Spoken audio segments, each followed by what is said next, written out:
ಕೆಆರ್ಪೇಟೆ ತಾಲೂಕಿನ ಬಣ್ಣೇನಹಳ್ಳಿ ಡೈರಿ ಚುನಾವಣೆಯಲ್ಲಿ ಜೆಡಿಎಸ್ ಶಾಸಕ ಎಚ್ಟಿ ಮಂಜು ಬೆಂಬಲಿತ ಅಭ್ಯರ್ಥಿಗಳು 8 ಸ್ಥಾನಗಳಲ್ಲಿ ಭರ್ಜರಿ ಗೆಲುವು ಸಾಧಿಸಿದ್ದಾರೆ. ಚುನಾವಣಾ ಫಲಿತಾಂಶ ಪ್ರಕಟವಾಗುತ್ತಿದ್ದಂತೆ ಜೆಡಿಎಸ್ ಕಾರ್ಯಕರ್ತರು ಪಟಾಕಿ ಸಿಡಿಸಿ, ಸಿಹಿ ಹಂಚಿ ವಿಜಯೋತ್ಸವ ಆಚರಿಸಿದರು.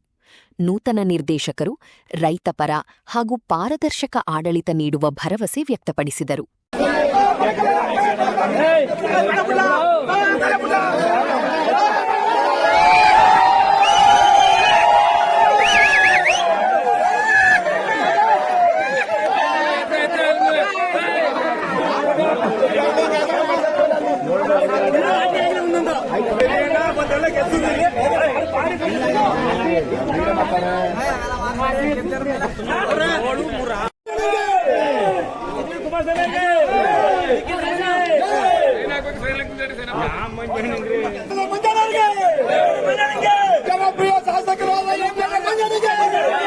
ಜನಪ್ರಿಯ ಶಾಸಕರಾದ ಎಂಎಲ್ಎ ಮಂಜನಿಗೆ, ನಿಖಿಲ್ ಕುಮಾರಸ್ವಾಮಿಗೆ, ಎಚ್ ಡಿ ಕುಮಾರಸ್ವಾಮಿಯವರಿಗೆ, ಎಚ್ ಡಿ ದೇವೇಗೌಡ ಅಪ್ಪಾಜಿಯವರಿಗೆ,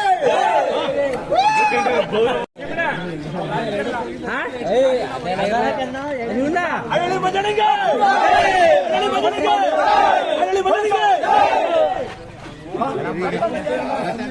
ಗ್ರಾಮದಲ್ಲಿ ಇವತ್ತು ಡೈರಿ ಚುನಾವಣೆ ಇತ್ತು. ಈ ಡೈರಿ ಚುನಾವಣೆಯಲ್ಲಿ ನಮ್ಮ ಪ್ರಾಮಾಣಿಕವಾಗಿ ಏನು ಡೈರಿ ಇತ್ತು ಆ ಡೈರಿ ಪರವಾಗಿ ಎಲ್ಲ ಬಂದದೆ ಅಂತ ನಾವು ತಿಳ್ಕೊಂಡಿದ್ದೀವಿ. ಹಾಗೂ ಇವಾಗ ನಮ್ಮಲ್ಲಿ ಎಲ್ಲ ನಿರ್ದೇಶಕರುಗಳು ಗೆದ್ದಿರೋರು ನಮ್ಮ ಡೈರಿ ಪರವಾಗಿ ಸಹಕರಿಸ್ಕೊಂಡು ಇವತ್ತೇನು ನಮ್ಮ ಮತದಾರರು ಏನಿದ್ದಾರೆ ಅವರೆಲ್ಲವ ಗ್ರಾಮ ಮತ್ತು ಡೈರಿ ಪರವಾಗಿ ಸಹಕರಿಸಿ ಆಶೀರ್ವಾದ ಮಾಡೋರು ಅಂತ ನಾವು ತಿಳ್ಕೊತೀವಿ.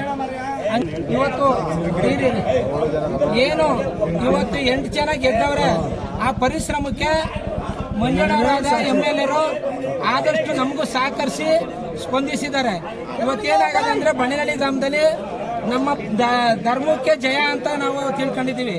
ಅದಕ್ಕೆ ಎಲ್ಲರ ಸಹಕಾರನೂ ಅದೇ ಅಂತ ಹೇಳ್ಬಿಟ್ಟು ನಮ್ಮ ಮತದಾರರಲ್ಲಿ ಧನ್ಯವಾದ ಹೇಳಕ್ಕೆ ನಾನು ಇಷ್ಟಪಡ್ತೀನಿ.